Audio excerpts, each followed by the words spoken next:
If you haven't built these rare champions, then you are missing out. For today's video, I'm gonna give you 8 rare champions that I think are worth building whether you are starting this game and you're not sure who you actually need. These are the ones that you are not gonna regret taking your way through, even as you approach that mid to end. Hey you guys, it's Cece. Welcome back to my channel. The rares I want to talk about today are going to be in no particular order. However, I do think rares are worth mentioning, especially since they're arguably easier to build. They're easier to actually skill up, and for some of them, they actually outperform some other champs like epics in here. So the first one we're gonna go with, I think, is no surprise to anyone. She's always going to be one of those top champs, and not only just for the sake of being a rare, but for everything she does and how useful she is. That, of course, is going to be Cold Heart. Cold Heart is one of my favorites, and she is actually a champion I have built more than one of, and maybe even might do more than 2. I have 2 right now, but I've actually considered even potentially eventually building a 3rd. But part of what makes her good is the skill 3 here. It actually decreases the target's turn meter by 100%, and you have a little bit of an extra chance of getting a critical hit in there. Damage increases according to enemy max HP.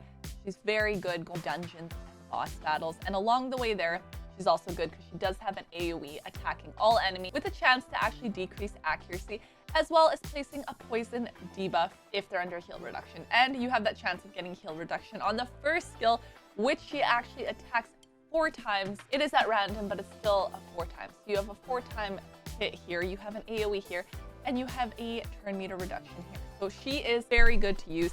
A ton of dungeons you'll actually make use of her in. And she is one of those champs I use in a lot of PvE areas of the game. She's a part of a couple of my dungeon teams. I use her in my spiders team, used her in my fire knight team, I've used her in my dragon lair team, and I've also even been using her in doom towers. So get a Cold Heart, bring her to 60. You will not regret it. Next up is going to be Painkeeper. She's going to be good if you are lacking some heals early on in the game. She will actually give that to you, although it's not a significant one. It's something she does kind of bring to the table. So her first skill actually attacks an enemy 2 times while filling this champion's turn meter by a bit. She does have an AoE, again attacking all enemies and giving you a bit of a heal. But one of the reasons she's really good is to actually get some of these speed tuned teams going, because you can actually bring this down from a 7-turn cooldown, which you will because she's a rare, but it decreases the cooldown of all ally skills by 1, and this skill can have its cooldown reduced by other skills that reduce cooldowns as well by 1. But essentially, she is going to go ahead and throw in some cooldowns onto your team, which is going to be really helpful, as I said, as you're getting further down into the game, as you are working your way towards maybe you're going into Iron Twins, or even into Clan Boss, any way that you can kind of reduce your cooldowns. It's nice to actually get this out of a rare champ. An alternative to Painkeeper, and although she doesn't do the same thing, you again are getting cooldown in here, is actually Renegade. So Renegade I do like because it does decrease the cooldown of all ally skills by 2 turns. You can bring it down to a 5-turn cooldown as well. She does attack 3 times at random. This one is actually going to decrease speed, and having that speed decrease debuff can be really nice, along with a decreased accuracy debuff if they have any active buffs, and her first skill, which is going to allow you to do some heal reduction. So you may be lacking some heal reduction. There's going to be some of those dungeons and some of those floors that you're going through that it would be nice to have that. So Renegade is definitely a good option, taking advantage of the skill 3. It's hard to find a skill like this just as good in other rares. If you are looking for a healer, look no further than Apothecary. Now, I know I had mentioned that you can go with Painkeeper and get a bit of a heal, but if you actually want that designated support role, Apothecary is the champ for you. So this champion, first skill, you're attacking 3 times at random, fine. But your second skill here, the heal can actually be critical, and you get to heal a target by 35% HP. And again, 2-turn cooldown, which is huge to actually be able to get a heal. Now, this champ is a good support because it's not only the heal that you're getting, but it is an increased speed buff on all allies for 2 turns, fills the turn meter of all allies by 15%, and we can bring this down to a 3-turn cooldown. So Apothecary is a nice champ that you can really keep your champs going. You get an increase in speed, you get a bit of a heal buff. So honestly, a very good support that you are not going to regret actually building. And again, this is a champion that you can use in a lot of different dungeons, but Fire Knight is one of the ones where he's really going to shine. You get a triple hit on the first skill, And then you get the supports in there with that heal, with the speed increase. So definitely one that if you are getting into that PvE, you're starting to make your way down into dungeons, this is a good champ. If you are looking for a reviver early on and you don't have many epics or legendaries or really revivers at all, but you do pull this champion, you have yourself a good rare reviver. Now, she is a champ that's also very good in Phantom Shogun, really for her skill 2. Now, skill 1, you have a chance of actually decreasing the attack, which is nice on there. Skill 2, this one is a very good supportive skill. Removes all debuffs from all allies, so you do have a cleanse in here, but you also get a continuous heal buff, and we can actually bring this down to a 3-turn cooldown. So you're really only going a turn without any of those buffs, which is really good. She kind of keeps them on you more or less pretty much the whole time.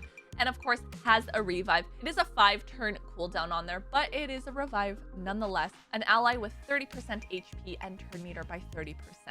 And as I said, you might not have a reviver early on. That is, she can come into play, but then you are going to continue to use her because, as I said, for Phantom Shogun, she is a very nice champion to have in there. Next up, I am going to mention Tree Shield Not. Now, I did make a video specifically on this champ, and part of the reason I like using him for Faction Wars, but also in Doom Tower, great place to use him. I brought him to 50 and that has been enough for me. I've been told I should bring him to 60 as I'm gonna need him later on. For now, he does a great job. You do get the ally speed in faction crypts by 15%.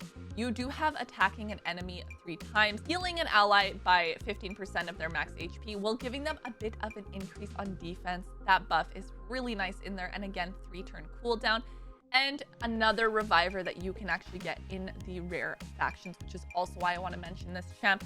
It is going to be a 5-turn cooldown, but revives 2 random allies with 25% HP, 25% turn meter, also places a shield buff on those revived allies, which is going to equal part of their max HP. So Tree Shield Not should be mentioned because it is another revive in there, but you also get a little bit of a support out of this champion. So another one that is going to help you out, and one you're not going to regret actually building later on, especially as you are doing Doom Tower and your faction wars. One thing to note is that it does not hurt to have a reviver in each faction. A good campaign farmer is absolutely a must, and although you don't have to go ahead and build one specifically for campaign right away, I used my own link to actually download the game. So of course, my early campaign farmer was Elenaril. She got the job done for me. I still use her just in other places. Since then, I have built a dedicated campaign farmer, and the one that I actually like is Belaware. And part of the reason is I don't only use him in campaign, but he's actually been clutch for me in faction wars as well. So he's a champ that I built, took to 60, and I'm still using. I don't regret. He farms very quick. Once you actually get a good team going, and I guess by team I mean him and his gear going and fully skilled up and everything, I'm looking at like 10 seconds, maybe even less runs with him when things go smoothly. Now, part of why I like him, so ally speed in faction crypts by 15%. As I said, I use him in faction wars all the time. Second thing I like is all of his skills are AoE. He's always going to attack everyone. First one, you have the chance of blocking active skills. Second one, having a speed decrease debuff happening. Third skill, decrease attack and decrease of defense. A defense break is huge on enemies because it will allow you to do more damage. So when you are going in and trying to do any like type of a speed thing, so for campaign, you want them to be quick, get through those waves, but in faction crypts, so you're able to get through there successfully. So yes, I use in campaign, but I also still use in faction wars. And I do think for that reason, he is a really good rare. Next up, I guess I do have to mention starter champions. Now, I will say I do think starters are less of a priority as they used to be, since now we do have download links. We have free legendaries you get on like day 1 when you enter a new player code. From time to time, the login champions, like there's tons of different options. But I do still think Kyle is a very good one. And I think Kyle for me is a personal favorite in terms of the starter between all of the ones you can pick. And part of that is how well he actually works with Elenaril. I think they pair nicely. And I don't think you would regret actually taking this champ at least to 50. If you want to bring him to 62, definitely an option as well. Now, part of what makes Kyle good is you do have a chance of poison on the first skill. Your second skill is an AoE attacking everybody with a chance of actually inflicting a critical hit and filling the turn meter of this champ for each enemy killed. So one that is going to help you out if you are struggling with something like spiders. It's nice to have this skill in here on a 3-turn cooldown as well. and this skill attacks 4 times at random with a chance of placing a poison debuff. So you will get poisons out of Kyle if you're pairing him with a Lenaril. She's actually going to be able to explode those. So there's definitely a few different dungeons that you can actually use Kyle in, and for that reason, he is one of my favorite starters and one that I do think can actually be worth the build. If you download Raid Shadow Legends using my link, I'm actually going to start you off with the free legendary champion on day 1. And then at level 10, level 20, and level 30, you'll get yourself an epic. That is 4 amazing champions that you can get just by downloading using my link. That's it for today's video. I want you guys to comment down below and let me know who are some rare champions that you built early on that you can be used to this day in Raid. Be sure you also subscribe so you don't miss out when I give you some breakdowns on some of the builds that I actually have going on these champions. I'll see you guys next time. Bye!